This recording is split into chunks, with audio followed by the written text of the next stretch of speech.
ጤና ይስጥልኝ ተመልካቾቻችን፣ ዜና በምልክት ቋንቋ ቀርባሉ።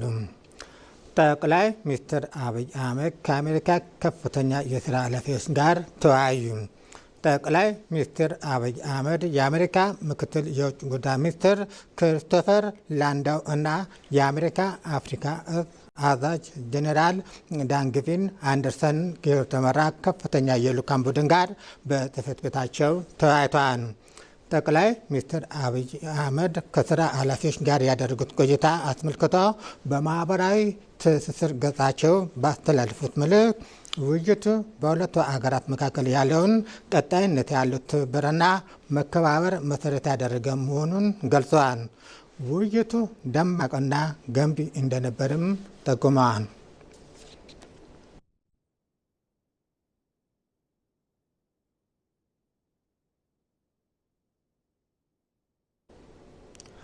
በተያያዘም ዜና የውጭ ጉዳይ ሚኒስትር ዶክተር ጌዲዮን ጢሞቴዎስ የአሜሪካውን ምክትል የውጭ ጉዳይ ሚኒስትር ክሪስቶፈር ላንዳውን በጽሕፈት ቤታቸው ተቀብለው አነጋግረዋል። በውይይታቸውም በኢትዮጵያና በአሜሪካ መካከል ያለውን የቆየ ግንኙነት ይበልጥ ማጠናከር በሚቻልባቸው መንገዶች ላይ መክረዋል።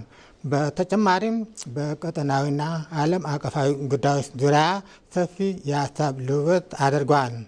ኢትዮጵያና አሜሪካ ለ120 ዓመታት የዘለቀ ታሪካዊና ዲፕሎማሲያዊ ግንኙነት ያላቸው ሲሆን የዛሬው ውይይት ይህንን ስትራቴጂያዊ ትብብር ወደ ላቀ ደረጃ ለማሸጋገር ያለመ መሆኑን የውጭ ጉዳይ ሚኒስቴር ገልጿል።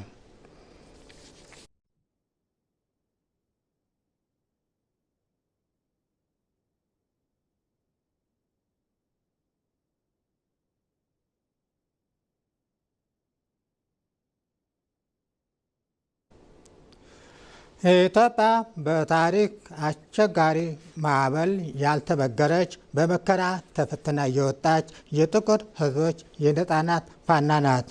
በየክፍለ ዘመኑ የሚሸርቡት የረቀቁ ሴራ ድሮኖች በልጆች አንድነትና ጽናት በመበጣጠስ የሉዓላዊነቷ ከፍታና የቀጠናዊ ትስስር መሪነቷን በደማቅ ቀለም ዳግም እያረጋገጠች ትገኛለች።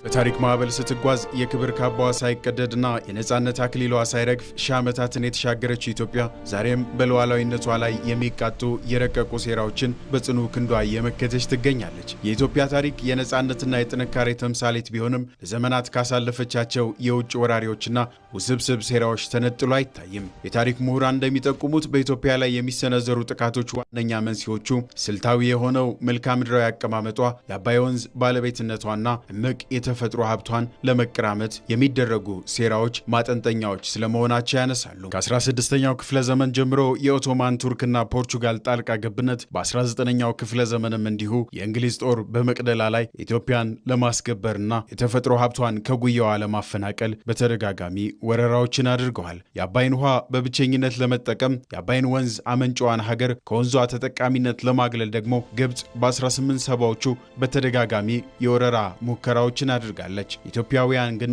ይህንንም መክተውታል። በተለይም በ1888 በአድዋ ጦር ሜዳ ላይ ጣሊያን የደረሰበት ሽንፈት ኢትዮጵያ ለዓለም ጥቁር ሕዝቦች የነጻነት ብርሃን መሆኗን ያረጋገጠ የታሪክ አሻራም ነው። አሁን ታሪካዊ ጠላቶች ፊታቸውን ወደ ውስጥ በማዞር የኢትዮጵያን አንድነት ለመሸርሸር የማይቆፍሩት ጉድጓድ ላለመኖሩ ማስረጃው ይህ ነው።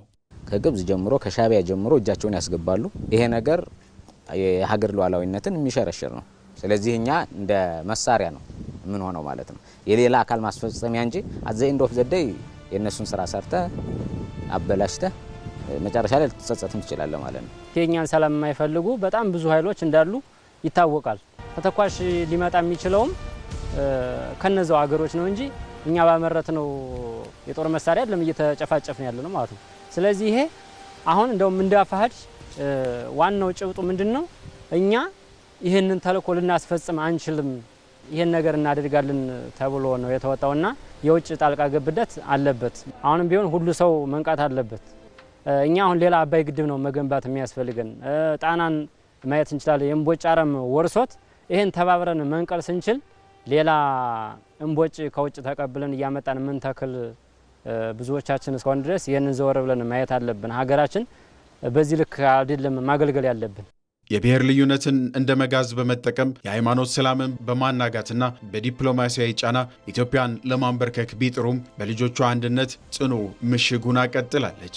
ኢትዮጵያ ለወዳጆቿ በሯን እየከፈተች በትብብር ለመስራት አብሮ ለማደግ ለመማማር ሰፊ ጥረት እያደረገች ትገኛለች። የኢትዮጵያን ክብር፣ የኢትዮጵያን አንድነት፣ የኢትዮጵያን ብሔራዊ ጥቅም ለማስከበር ተኝተን የማናድር መሆኑን በድጋሚ ማረጋገጥ ወዳለሁ። የአፍሪካ የነጻነት ፋና የሆነችው ሀገር ከጥንት እስከ ዛሬ የተሸርቡባትን ተለዋዋጭ ደባዎች በመበጣጠስ የክብሯን ከፍታ ዳግም እያረጋገጠች በዓለም ካርታ ላይ ስሟ በውጭ ወራሪዎች የማትደፈር ምድር ተብላ በደማቁ ተስላለች። በ19ኛው ክፍለ ዘመን አውሮፓውያን አፍሪካ እንደ ቅርጫ ሲከፋፈሉ፣ ኢትዮጵያ ግን በደምና በአጥንቷ የሉዓላዊነት ወሰኗን አጥራ ጥቁር ሕዝብ በኩራት ቀና እንዲል አድርጋለች። በያኔ በጥይት ያልቻሏት ጠላቶቿ በሴራ ሊያንበረከኳት ቢሞክሩም የጥንቱ ጽናት ግን ዛሬም በልጆቿ ደም ውስጥ ይፈሳል። ዛሬ ላይ ኢትዮጵያ በሴራዎች አዙሪት ውስጥ ባትጠፋም ከመከራው ቶን እንደ ወርቅ ተፈትና እየወጣች ነው። የባህር በር ፍላጎቷን በሰላማዊና በህጋዊ መንገድ ለማረጋገጥ የምታደርገው ጥረትም የቀጠናዊ ትስስር መሪነቷንና በሴራ የማትፈርስ ለጠላቶቿም ትንኮሳ የማትበገር ሉዓላዊነቷን ይበልጥ የምታጠናክርበት ምዕራፍ ላይ መገኘቷን ያመላክታል። በመጨረሻም ኢትዮጵያ የገነባችው ሁለንተናዊ ራስን የመከላከል አቅም በየትኛውም ጊዜ እንደማትደፈር ያረጋገጠ ነው። ታሪካዊ ጠላቶቿ ትከሻ ለትከሻ ለመለካካት መሞከራቸው ኢትዮጵያን እንደማያውቃት አሳብቋል። ኢትዮጵያ ታፍራና ተከብራ የኖረችው ተፈልጋና ተመርጣ የጸናችው በልጆቿ ዋጋ በመሪዎቿ ቆራጥነት ነው። ይህንን የተኖረ ሀቅ ጊዜ አይገድበውም፣ ፈተና አያቆመውም። ከፍታን ልማድ ያደረገች ሀገር ከራስ አልፋ ለአህጉር ከጓዳ አልፋ ለጥቁር አብነት መሆኗን እያሳየች እንደቀጠለች ናት ኢትዮጵያ። በምድር አይነኬነቱን ያረጋገጠው የኢትዮጵያ ደጀን ሰማዩ የኛ ነው እያለ እንዳሻው ይመላለስበት ከጀመረ ጊዜያት ተቆጠሩም። ዛሬ ደግሞ ዘመኑን ዋጀና ለሀገሬው ብስራትና ኩራት ተቸንክሮ ለቀረው ጠላት ደግሞ መርዶ ሆኖ ተከሰተ። በእርግጥም ኢትዮጵያ ትላንት ላይ የቆመች አይደለችም።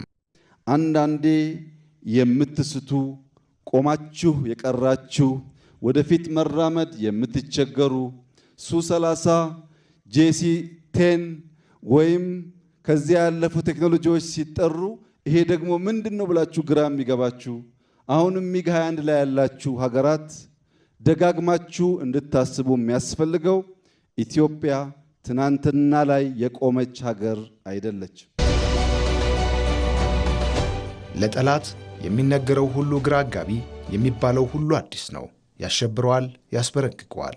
መንስኤው ቆሞ መቅረት፣ መነሻው ኢትዮጵያን በልኩ አለማወቅ ነው። የቅርብም የሩቅም ታሪካዊ ጠላት ድሮም ጦር ሰብቆ ሞክሮት የተከናነበውን ሽንፈት ረስቶ ደግሞስ ዛሬ ምን ተገኝቶ ትከሻ ለትከሻ መለካካት እንደዳዳው አይታወቅም። ይህ ኢትዮጵያን ካለማወቅ ወዲያ ምን ሊባል ይችላል? አለን የሚሉት አየር ኃይል፣ እንመካባቸዋለን የሚሏቸው የጦር ሰፈሮቻቸው ዙሪያ ገባ ዘመን ከረሳው ቴክኖሎጂዎች በቀር ሌላ አያውቁም። ዓለም የት እንደደረሰም አልተነገራቸውም።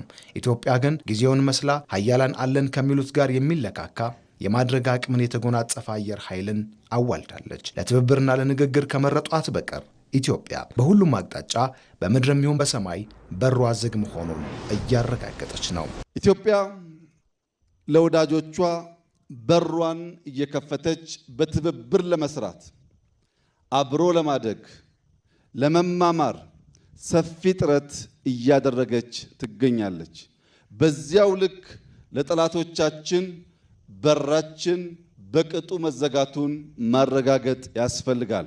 የኢትዮጵያን ክብር፣ የኢትዮጵያን አንድነት፣ የኢትዮጵያን ብሔራዊ ጥቅም ለማስከበር ተኝተን የማናድር መሆኑን በድጋሚ ማረጋገጥ ወዳለሁ።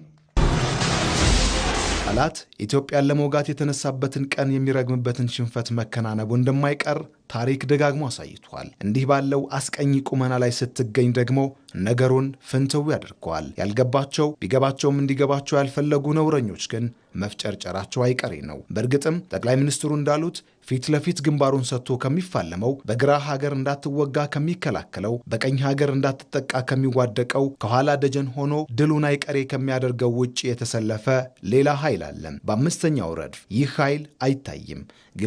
ግብሩም ለጠላት ነው። እነዚህ ኃይሎች መጥፋታቸው አይቀሬ ነው። በኢትዮጵያ ውስጥ አሁን ያለው ተስፈኝነትና ለጠላት ተሰላፊነት የአምስተኛውን ረድፍ ተከታይ ኃይሎች ይመናመናሉ። የኢትዮጵያ ሰላም፣ የኢትዮጵያ አንድነት፣ የኢትዮጵያ ብልጽግና በኢትዮጵያውያን በጋራ ትብብር የሚረጋገጥ ይሆናል። በሰንሰለት የታጠረው የኢትዮጵያ በር የሚከፈተው በትብብር በሰጥቶ መቀበል በወዳጅነትና በንግግር ነው። ለሰላም የተዘረጋ እጇ የመርዘሙን ያህል ለጠላቶቿ የማይታጠፍ ብረት ነው። ዛሬ ያለችበት ቁመና ጠላቶቿ ከሚገምቱትም ከሚያስቡትም በላይ ነው። ቀኝ ግዛትን አይታሰብም ብላ አብነት የሆነን ድል የተጎናጸፈች ሀገር የሰው እንደማትነካው ሁሉ የተወሰደባትን ለማስመለስ መነሳቷ አይቀሬ ነው። ኢትዮጵያ ነገን ለመዋጀት አበክራ የምትሰራ ሀገር ናት። የማንንም አትፈልግም። የራሷን በየዋህነት በተላላ በአጭር ጊዜ ድል አሳልፋ አትሰጥም። የተሰጠ ካለም ማወራረዷን አትተውም። ዜናው አበቃ። ከቀሪ ፕሮግራሞቻችን ጋር መልካም ቆይታ ነው።